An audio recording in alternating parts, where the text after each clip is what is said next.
Hello friend, welcome to our YouTube channel परीक्षाएं academy. दोस्तों, हम लोग केवीएस की प्रैक्टिस सेट को देख रहे हैं। उसमें हम लोग मैथ्स, कंप्यूटर, साथ में रीजनिंग के भी क्वेश्चन को देख रहे हैं। आज की क्लास में दोस्तों हम लोग देखेंगे मैथ्स के क्वेश्चन को, और मैथ्स के क्वेश्चन अच्छे अच्छे हमारी टीम के द्वारा लाया गया है। और इसके साथ साथ दोस्तों हमारी और भी क्लासेस, सभी सब्जेक्ट की क्लासेस चल रही हैं, आप लोग उसको भी देखते रहिए, क्योंकि उसमें प्रैक्टिस सेट के वे क्वेश्चन लाए जा रहे हैं दोस्तों, जो हमारे एग्जाम से इंपॉर्टेंट होंगे।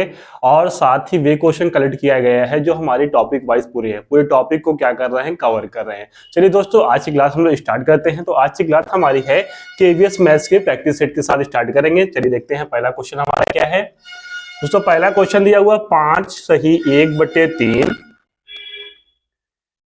आगे 1 सही 2/9 गुणे 1/4, ब्रैकेट में है 10 प्लस 3/1 माइनस 1/5 का मान है। अब इसमें मान दिया हुआ है 10, 15, 17 या फिर 21। चलिए दोस्तों, इसको हम लोग सॉल्व कर लेते हैं। ये हो जाएगा 5 तिहाई 15, 1 16, 16/3, 9 1 9 और 2 11, 11/9 गुणे 1/4। ब्रैकेट को सॉल्व करते हैं, 10 प्लस 3, ये हो जाएगा 5 1 5 और 1 माइनस हो जाएगा 4, 4/5। अब इसको चेंज कर लेते हैं, 16/3, इसको गुणा में करेंगे तो क्या हो जाएगा 9/11 गुणे 1/4। इसका हो जाएगा 10 प्लस ये 3 5 जो है ऊपर चला जाएगा तो कितना हो जाएगा 5 तिहाई 15, आगे 4। अगला स्टेप देखते हैं। 3 से कटेगा 3 तरीका 9, 4 से कटेगा 4 चौक 16, ये हो जाएगा 4 तिहाई 12/11। अब ये ब्रैकेट सॉल्व करते हैं। एलसीएम हमारा क्या हो जाएगा 4, 4 दहा में 40 प्लस 15, ये हो जाएगा 12/11 गुणे 40 15 हो जाएगा हमारा 55/4, 4 तिहाई 12, 11 पचे 55, टोटल हो जाएगा 5 तिहाई 15। हमारा आंसर कितना हो जाएगा 5 तिहाई 15। 15 हमारा किस ऑप्शन में, हमारा ऑप्शन बी हमारा करेक्ट हो जाएगा। चलिए दोस्तों, अगला क्वेश्चन देखते हैं। अगला क्वेश्चन इसको देख लेते हैं एक बार फिर से। पिता तथा पुत्र की वर्तमान आयु का योगफल 100 वर्ष है। पिता और पुत्र की आयु का योग कितना है, वर्तमान आयु का 100 वर्ष। 5 वर्ष पूर्व उनकी आयु का अनुपात था 2:1। 10 वर्ष पश्चात पिता तथा पुत्र की आयु का अनुपात क्या होगा, ये ज्ञात करना है। नॉर्मल पहले क्या दिया हुआ है, वर्तमान आयु का योग प्लस 5 वर्ष पूर्व का अनुपात दिया हुआ है और 10 वर्ष बाद का अनुपात पूछा हुआ है। चलिए इसको हम लोग सॉल्व करते हैं। वर्तमान आयु क्या है, वर्तमान आयु नहीं 5 वर्ष पूर्व देखते हैं। 5 वर्ष पूर्व से हम डायरेक्ट निकाल लेंगे। 5 वर्ष पूर्व आयु बराबर क्या है, पिता की मान लेते हैं 2x, पिता की क्या है 2x, और पुत्र की क्या होगी x। प्रश्नानुसार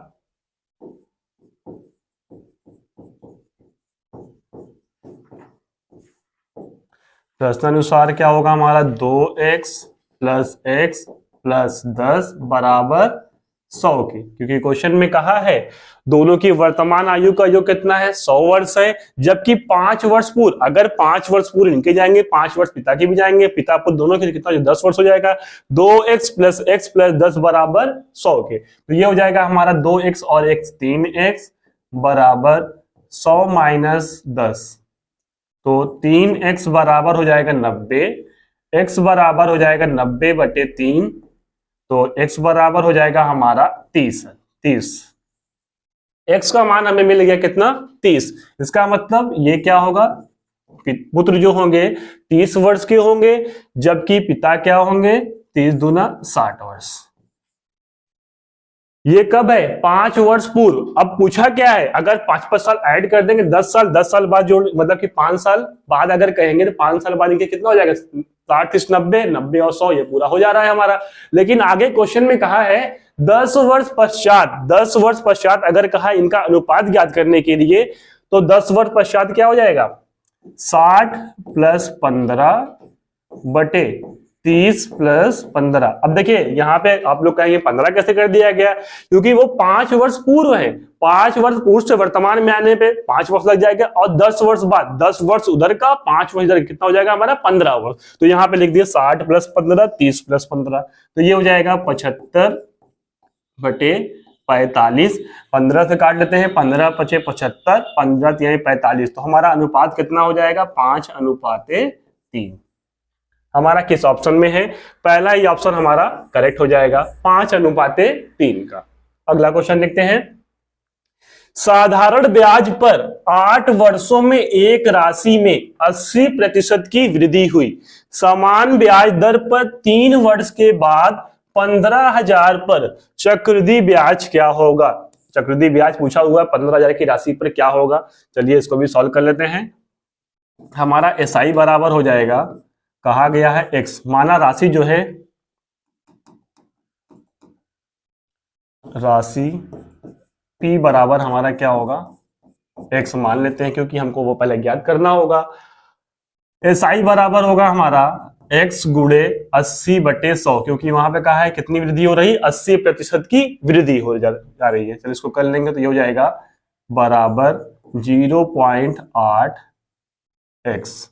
SI का मान हमें पता चल गया।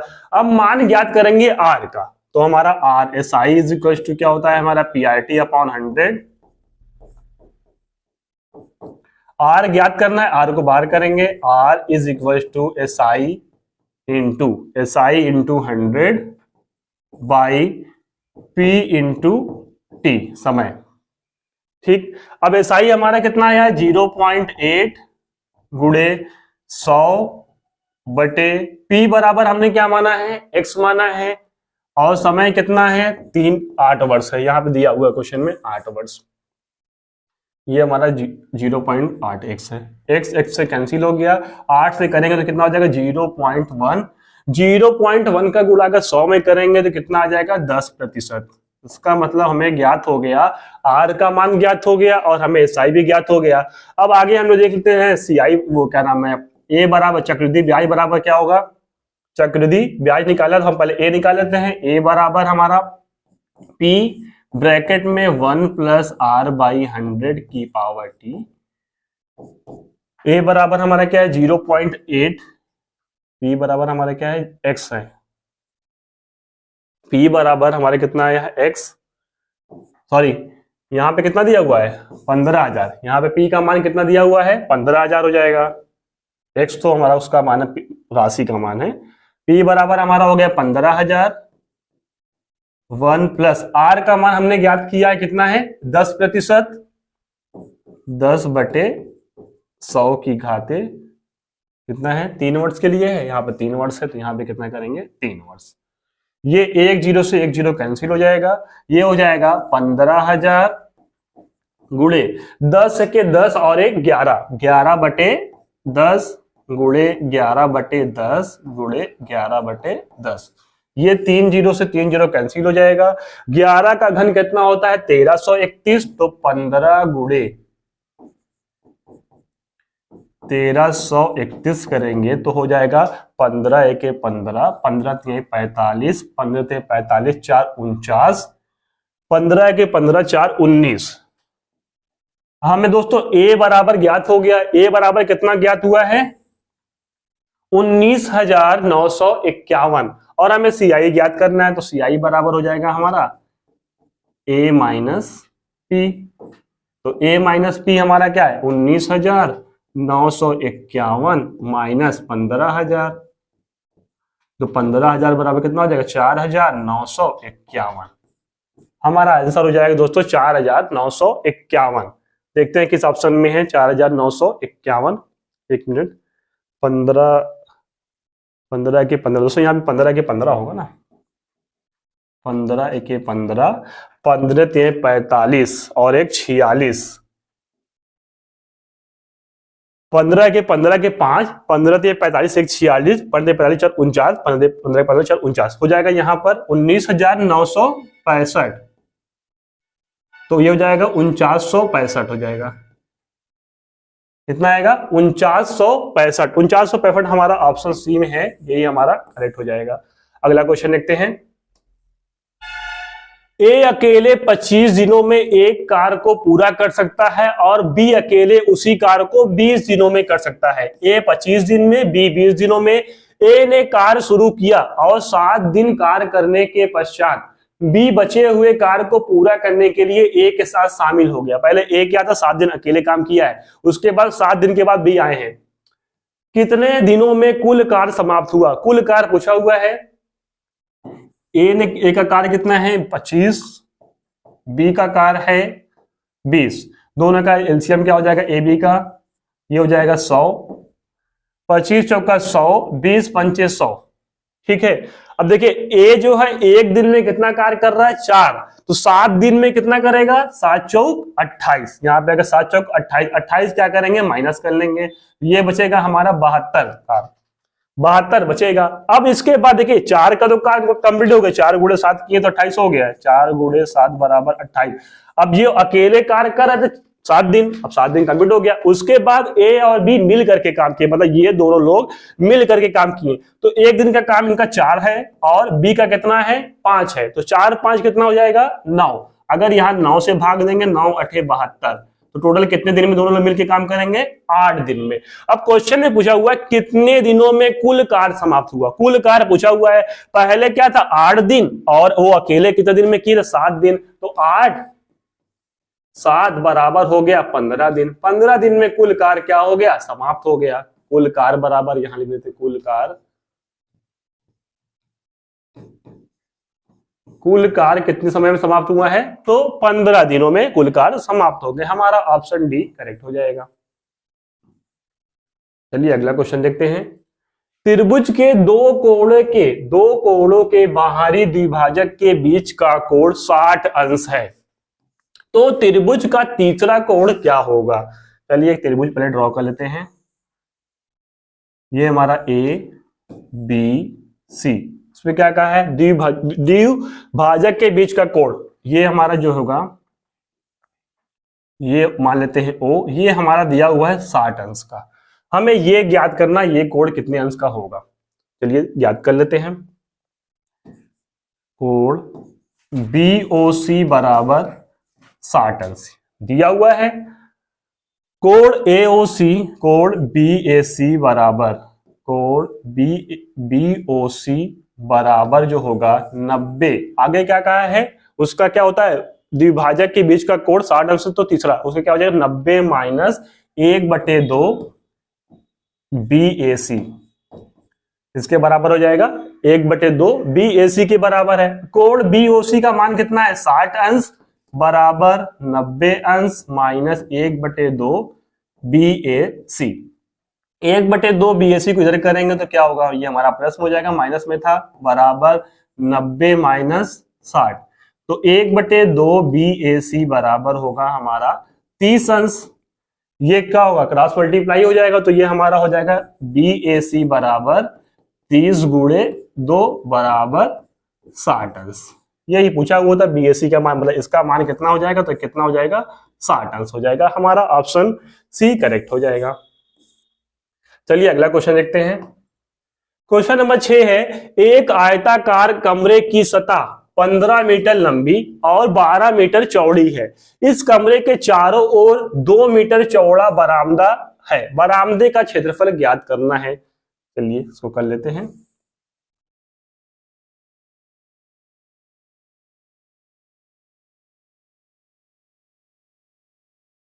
ये है A B C D E F G H। ठीक है। इसमें कहा है पहले जो अंदर की सतह है उसका कितना है? 15 है, 15 मीटर, और चौड़ाई कितनी है? 12 मीटर। अब 2 मीटर चौड़ा, इसका मतलब 2 मीटर, देखिए ये होगा 2 मीटर, और 2 मीटर यहां पर भी होगा, 2 मीटर यहां होगा, और 2 मीटर यहां होगा। अगर ये 15 है, 2 मीटर इधर ले लेंगे, 2 मीटर इधर, कितना हो जाएगा? 15 4 19 हो जाएगा। 12 है, 2 इधर 2 इधर, कितना हो जाएगा? 12 4 16। अब हमें क्या ज्ञात करना है, बरामदे का क्षेत्रफल। ये यही इसी का क्षेत्रफल ही ज्ञात करना है, कितना क्षेत्रफल होगा। तो हो जाएगा बरामदे का क्षेत्रफल बराबर, बरामदे का क्षेत्रफल बराबर ए बी सी डी का क्षेत्रफल, ए बी सी डी का क्षेत्रफल minus E F G H का क्षेत्रफल। दोनों को क्षेत्रफल से क्या करेंगे, माइनस करेंगे तो हमें ज्ञात हो जाएगा। और आयत का क्षेत्रफल बराबर होता है लंबाई गुणे चौड़ाई। अब लंबाई गुणे चौड़ाई क्या होगा हमारा, 19 गुणे 16, 19 गुणे 16 माइनस 15 गुणे 12 हो जाएगा 16 नौइया 144, 4 16 एक 16 और 14 हो जाएगा 30, 304 माइनस 15 दूनी 30, 15 एक 15 और 3 18, ये माइनस कर लेंगे। 4 में से 0 गया 0, 10 में से 8 गया 2, 1 में से 1 गया, ये हो जाएगा हमारा मीटर में है तो ये मीटर स्क्वायर। ये हो गया हमारा बरामदे का क्षेत्रफल। बरामदे का क्षेत्रफल कितना हो जाएगा दोस्तों, 124 मीटर स्क्वायर। 124 मीटर स्क्वायर हमारा किसमें है, तो ऑप्शन बी हमारा, डी हमारा करेक्ट हो जाएगा, 124 मीटर स्क्वायर। अगला क्वेश्चन देखते हैं, 7वां है, 180 मीटर लंबी रेलगाड़ी 54 किलोमीटर प्रति घंटे की गति से प्लेटफॉर्म पर खड़े एक व्यक्ति को कितने समय में पार करेगी। अब देखिए इसमें क्या क्या गिवन है, स्पीड कितना है 54 किलोमीटर प्रति आवर और डिस्टेंस दिया हुआ है 180 मीटर। समय हमें ज्ञात करना है, इसका फार्मूला होता है speed is equal to distance upon time, चाल बराबर दूरी बटे समय। पहले हम लोग इसको जो है स्पीड जो दिया हुआ ये हमारा किलोमीटर पर घंटे में है और ये हमारा क्या 180 मिनट में। तो चलो इसको हम लोग चेंज कर लेते हैं, 54 को चेंज करने के लिए क्या करेंगे, 5/18 से गुणा कर देंगे, 18 तिहाई 54, 3 पचे 15, तो ये हो जाएगा 15 मिनट। 15 क्या है किलोमीटर, 15 क्या हो जाएगा मीटर हो जाएगा। ठीक है, अब हम लोग ज्ञात कर लेते हैं, हमें समय ज्ञात करना है, टी बराबर क्या होगा, डिस्टेंस अपॉन समय, डिस्टेंस अपॉन स्पीड। डिस्टेंस हमारी कितनी है 180 मीटर, 180 बटे 15 कर देंगे, 15 एके 15, 15 दूनी 30, तो कितना हो जाएगा 12 सेकंड में उस व्यक्ति को क्या कर लेगी, पार कर लेगी। 12 टी बराबर कितना हो गया 12 सेकंड, हमारा ऑप्शन बी करेक्ट हो जाएगा। चलो अगला क्वेश्चन देखते हैं, 4240 का 3/4 का 75% का 25% ज्ञात कीजिए। चलिए इसको ज्ञात कर लेते हैं, 4240 का 3/4 का 75%, 75/100 गुणे 25/100,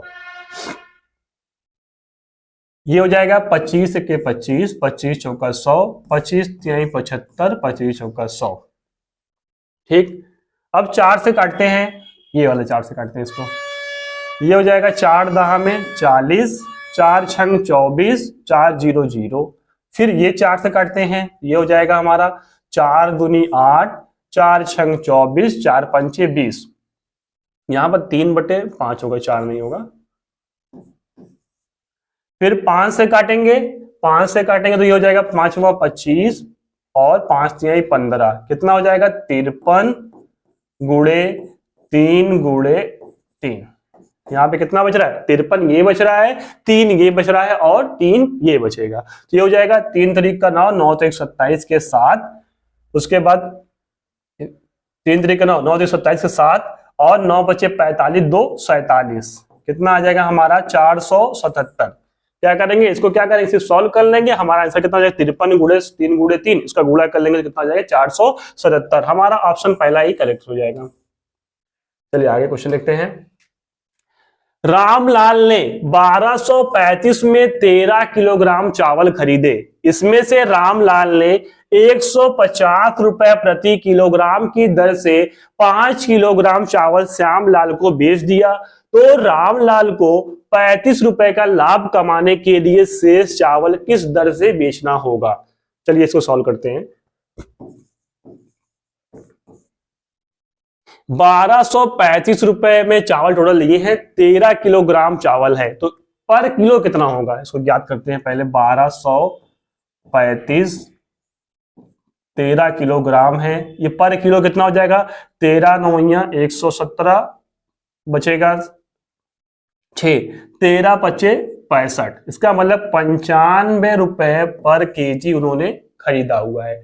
आगे क्या कहा है, 150 रुपए प्रति किलोग्राम की दर से 5 किलोग्राम चावल बेच दिए। मतलब क्या है, 150 रुपए किलोग्राम की दर से 5 किलो चावल बेचे हैं, तो ये हो जाएगा 15 पचे 75, 750 रुपए का वो बेच चुके हैं। आगे श्यामलाल को 35 रुपए का लाभ कमाने के लिए, कितना लाभ कमाना है, 35 रुपए का लाभ कमाने के लिए चावल को कितने रुपए में और बेचना पड़ेगा। मतलब कि 1235 रुपए का था, उनको सिर्फ 35 रुपए कमाना है, तो ये हो जाएगा 1235 और 35 इसमें जोड़ देंगे तो ये हो जाएगा 1270। कुल उनको क्या करना, 1270 रुपए की कमाई करनी है टोटल, जिसमें क्या होगा, 35 रुपए का उनका क्या होगा, प्रॉफिट होगा। तो ये हो जाएगा हमारा 1270 में अब तक वो कितना कमा चुके हैं, 750 रुपए की क्या करिए टोटल अमाउंट कमा लिए हैं। 0 2 12 में 7 गया 5, 520। उनके पास टोटल कितना बच रहा है, टोटल कितना था, 13 था, 13 में से 8 जाएगा, 5 जाएगा, बचेगा क्या 8 किलो चावल बच रहे हैं, तो इसको क्या करेंगे 8 से भाग दे देंगे।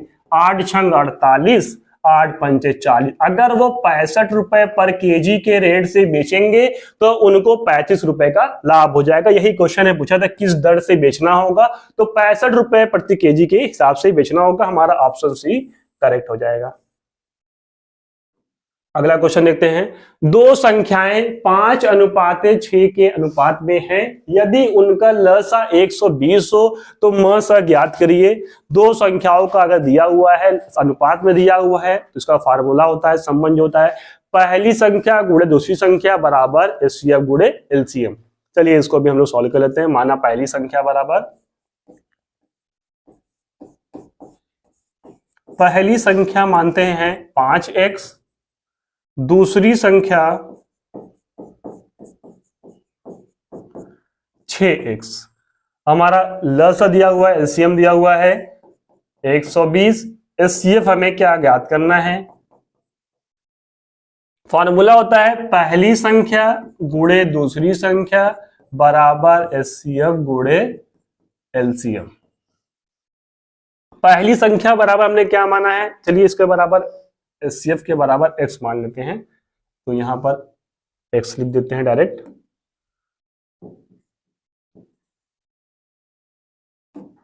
यहां पर क्या हो गया, चलिए एचसीएफ पहले देख लेते हैं, आगे x कर देते हैं।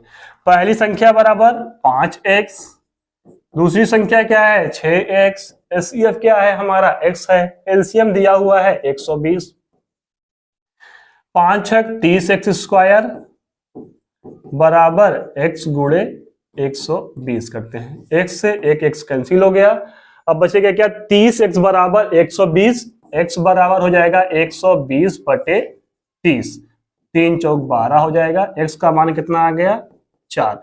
यही हमारा क्या हो जाएगा एचसीएफ हो जाएगा। तो एचसीएफ का मान कितना हो जाएगा 4, ऑप्शन डी हमारा करेक्ट हो जाएगा। चलिए अगला क्वेश्चन देखते हैं, एक विद्यालय में सभी कर्मचारियों का औसत वेतन 10,000 है, उनमें 20 शिक्षकों का औसत वेतन 12,000 है और शिक्षकों से निम्न कर्मचारियों का औसत 5,000 है। तो तदनुसार शिक्षकों से निम्न कर्मचारियों की संख्या ज्ञात कीजिए। निम्न कर्मचारियों की संख्या बराबर होगा, निम्न कर्मचारियों की संख्या बराबर क्या कहा है 20 गुणे 12। पहले क्या कर लेंगे इसको, 20 गुणे 12,000 प्लस x, उसको क्या मानते हैं कर्मचारियों की संख्या बराबर x मान लेते हैं, तो x प्लस x गुणे 5,000 आगे है बराबर किसके होगा 20 गुणे 2,000 या फिर x प्लस 20 गुणे 10,000। ठीक है, यही कहा है कि इतनी संख्या इतनी है और ये इतना हो जाएगा, ये इतना हो जाएगा। चलिए इसको अब सॉल्व कर लेंगे। सिर्फ ये हो जाएगा 2,40,000, ये होगा प्लस 5x, x 5,000x हो जाएगा, बराबर 10,000 का गुणा करेंगे कितना हो जाएगा 10,000x, प्लस 10,000 का गुणा 20 में करेंगे तो हो जाएगा हमारा 2 लाख। अब इसको सॉल्व करेंगे, इसको इधर कर लेते हैं। 2,40,000 माइनस 2 लाख बराबर 10,000x माइनस 5,000x को क्या करेंगे, पक्षांतर कर लेंगे। ये होगा हमारा 2,40,000 में से 2 लाख माइनस करेंगे कितना हो जाएगा 40,000, बराबर 10,000x माइनस 5,000x बराबर हो जाएगा 5,000x। तो x बराबर क्या हो जाएगा 40,000 बटे 5,000। 3 जीरो से 3 जीरो कैंसिल हो जाएगा, 5 अठे 40। x का मान कितना हो जाएगा 8। इसका मतलब यह हुआ कि जो निम्न कर्मचारियों की कुल कितनी संख्या थी, तो कितनी संख्या थी, टोटल 8 संख्या थी। तो हमारा ऑप्शन ए हमारा करेक्ट हो जाएगा। अगला क्वेश्चन देखते हैं। वर्ष 2008 में 31% कर्मचारियों ने कर का भुगतान किया, मतलब कि टैक्स को पे किए। कर ना देने वाले शेष कर्मचारियों की संख्या 20,700 है। तो कर्मचारियों की कुल संख्या ज्ञात कीजिए। कुल संख्या बराबर ज्ञात करना है हमको। अब देखिए 31% लोगों ने दिया है, 31% ने टैक्स को पे किया है। तो कितने प्रतिशत ने टैक्स को पे नहीं किया, तो 100 माइनस 31 करेंगे तो हो जाएगा 69। 69% पे नहीं किए हैं। अब 69% का वैल्यू दी हुई है 20,700। ठीक है, कर्मचारियों की संख्या यहां पर रुपए में नहीं होगा, कर्मचारियों की संख्या कितनी है 20,700 है। तो कर्मचारियों की कुल संख्या कितनी होगी 69% बराबर दिया हुआ 20,700 लोग हैं, कर्मचारी हैं। चलो इसको सॉल्व कर लेते हैं। 69 कितना दिया हुआ 20,700 बटे 69 गुणे 100, क्योंकि हमको क्या है कुल संख्या ज्ञात करना है। 100 से क्या करेंगे गुणा कर देंगे। 3 से काटते हैं, 3 दूनी 6, 3 तरीक का 9, ये काटते हैं 3 छक 18, 3 नवा 27, 3 0 0 3 0 0। ठीक है, 23 तिहाई 69, या फिर लिख लेते हैं एक स्टेप और 6900 बटे 23 गुणे 100। 23 तिहाई हो जाएगा 69, कितना हो जाएगा 300। 300 गुणे 100 करेंगे, 300 गुणे 100 बराबर हो जाएगा 30,000। 30,000 क्या होगा हमारा कुल कर्मचारियों की संख्या। कुल संख्या बराबर कितना हो जाएगा 30,000। हमारा ऑप्शन सी, ऑप्शन ई जो वाला है, बी वाला जो लिखा हुआ है मिस्टेक से, तो ये हमारा 30,000 क्या होगा करेक्ट हो जाएगा। अगला क्वेश्चन देखते हैं।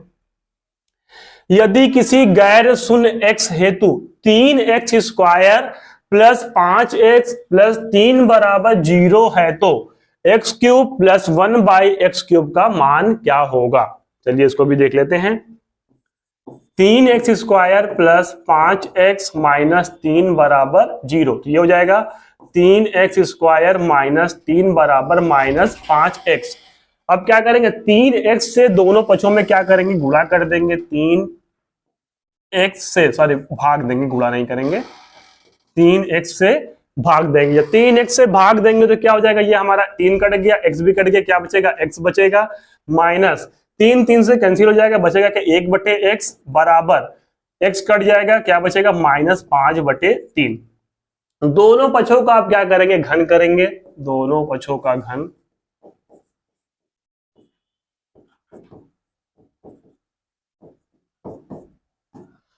घन करेंगे तो ये हो जाएगा x माइनस 1 बाई एक्स का होल क्यूब बराबर माइनस 5 बटे 3 का होल क्यूब। इसका फॉर्मूला हो जाएगा x cube plus 1/x³ plus 3x 1/x और यहां पे होगा x प्लस 1/x बराबर -5 का घन हो जाएगा -125 बटे 3 का घन हो जाएगा 27। x से कैंसिल हो गया, अब हो जाएगा x³ प्लस 1/x³ प्लस 3 गुणे x प्लस 1/x का मान कितना हमने ज्ञात किया है, x प्लस 1/x बराबर -5/3 -5/3 बराबर 125 -125/27। यहां से 3 से कैंसिल हो गया, ये प्लस 3 से कैंसिल हो जाएगा।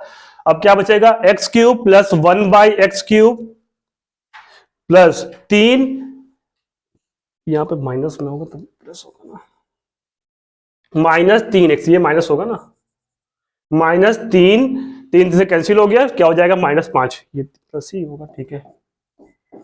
देखिए x³ plus 1/x³ plus 3x 1/x x plus 1/x बराबर क्या होगा हमारा, इसका मान रख दिए x³ प्लस 1/x³ प्लस 3 से कैंसिल हो गया, गुणे 5 बचा है -5 बराबर -125/27। अब आगे यहां पर कर लेते हैं x³ प्लस 1/x³ बराबर, इसका पक्षांतर करेंगे, इधर हो जाएगा -125/27 -5 का पक्षांतर करेंगे तो क्या होगा +5। एलसीएम ले लेते हैं 27, ये हो जाएगा 125 प्लस 5 से 35, 5 दूनी 10 और 3 हो जाएगा 13, 135। अब प्लस माइनस हमारा क्या होता है, माइनस होता है। 135 में से 125 घटाएंगे तो कितना बचेगा 10/27 और ये किसके बराबर होगा, x³ प्लस 1/x³ के बराबर होगा। तो दोस्तों यही हमारा क्या हो जाएगा, आंसर हो जाएगा, ऑप्शन ए हमारा करेक्ट हो जाएगा। अगला क्वेश्चन देखते हैं, यदि कोण 5y प्लस 62 अंश और 22 अंश प्लस y संपूरक हो तो y का मान ज्ञात कीजिए। दोस्तों संपूरक कोण वे कोण होते हैं जिसका दो कोणों का मान क्या होता है, 180 अंश होता है। पूरक कोण वे कोण होते हैं जिसके दो कोणों का मान 90 अंश होता है। इसमें संपूरक पूछा हुआ है, संपूरक कोण का मान कितना होता है 180 अंश। दो कोणों का मान जब 180 अंश हो तो हमारा क्या हो जाएगा 180 अंश होता है। अब ये किसके बराबर है, 5y plus 62 plus 22 degree plus y के बराबर है। तो ये हो जाएगा हमारा, सबको जोड़ लेते हैं, 5y plus 62 plus 22 plus y बराबर किसके है 180 अंश के। 5y और 1y कितना हो गया 6y प्लस 2 2 4 6 2 8 84 बराबर 180 अंश के। 6y बराबर 180 माइनस 84, 6y बराबर 10 में से 4 जाएगा 6, 17 में से 8 जाएगा 9, तो हो जाएगा 6y बराबर 96, y बराबर 96/6, ये हो जाएगा 6 1 6 36, y का मान कितना आ जाएगा 16।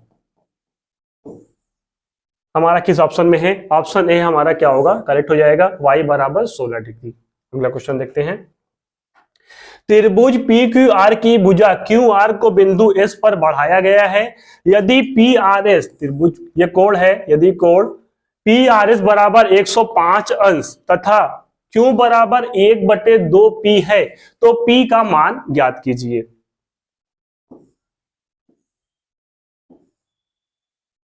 ये है हमारा PQR, इसको बढ़ाया गया है, ये हमारा क्या हो जाएगा S, और इसका मान दिया हुआ है कोण PQR मतलब PRS, इसका मान दिया हुआ है 105 अंश।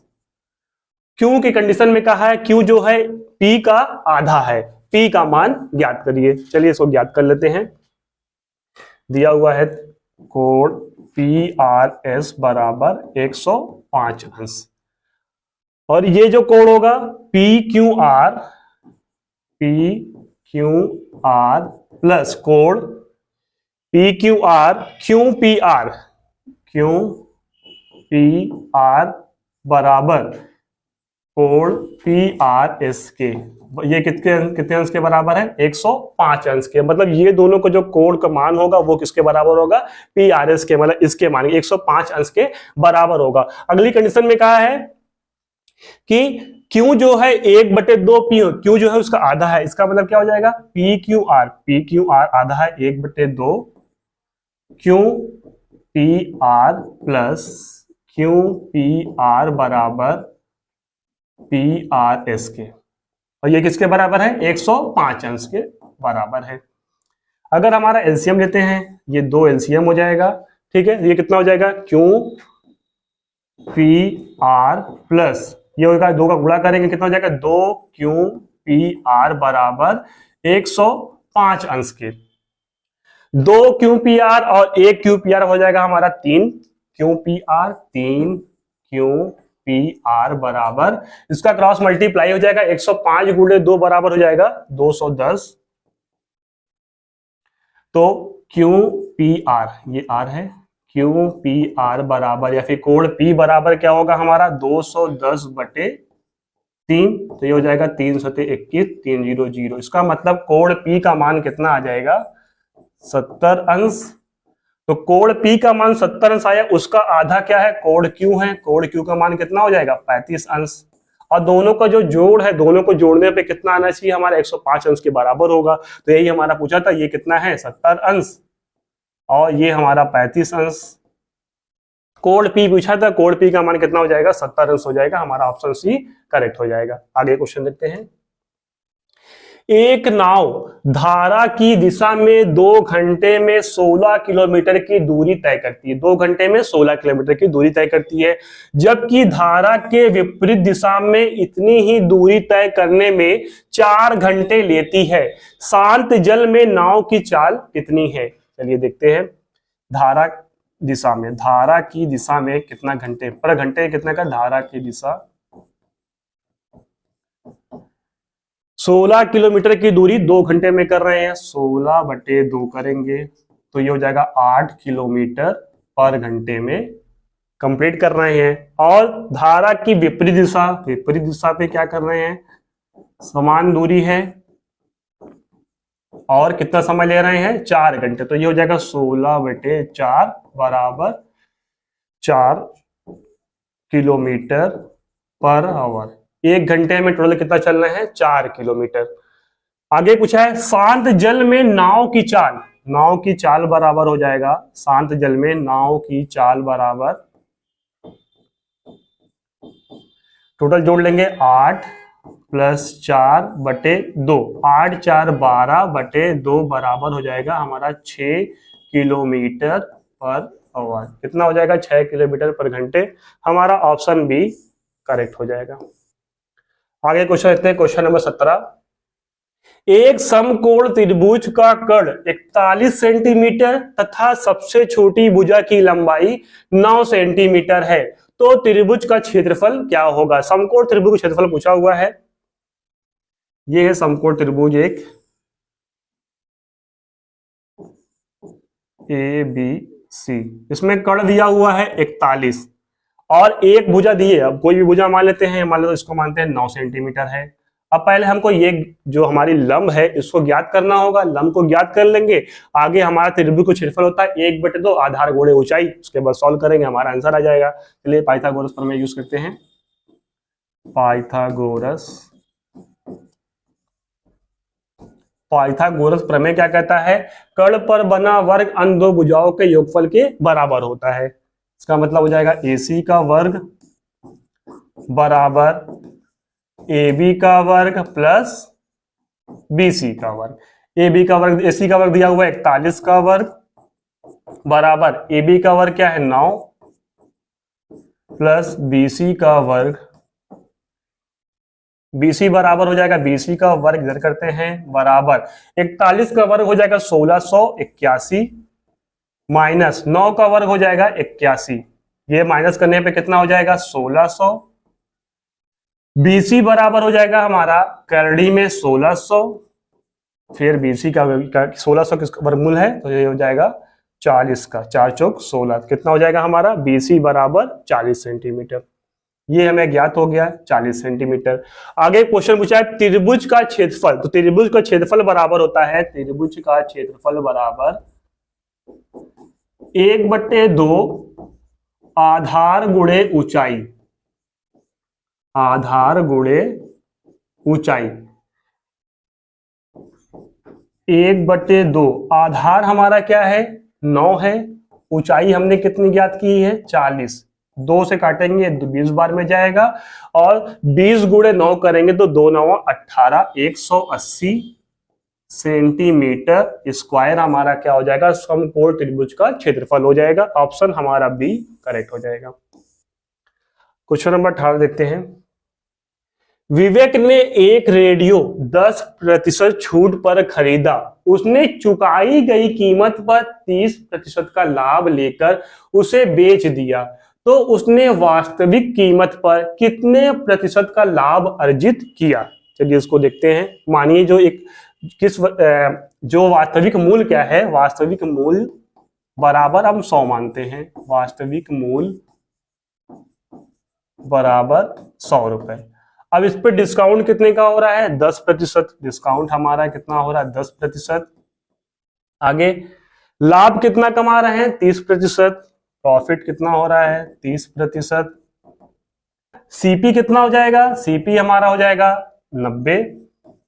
अब एसपी जो होगा हमारा 90 गुणे 130 बटे 100, 1 0 कैंसिल हो जाएगा, 13 9 हो जाएगा 117। अब हमें क्या ज्ञात करना है, प्रॉफिट प्रतिशत ज्ञात करना है। तो प्रॉफिट प्रतिशत बराबर हो जाएगा हमारा कितने का प्रॉफिट हो रहा है 17 का प्रॉफिट, और 17 बटे 100 गुणे 100, 100 से कैंसिल हो जाएगा। प्रॉफिट प्रतिशत बराबर हो जाएगा हमारा 17%, 17% हमारा हो जाएगा। ऑप्शन किसमें है, ऑप्शन सी हमारा करेक्ट हो जाएगा। अगला क्वेश्चन, यदि किसी गोले का आयतन 697 4 सही 21 सेंटीमीटर क्यूब है तो इसकी त्रिज्या ज्ञात करिए। चलिए ज्ञात करते हैं। तो गोले का आयतन बराबर होता है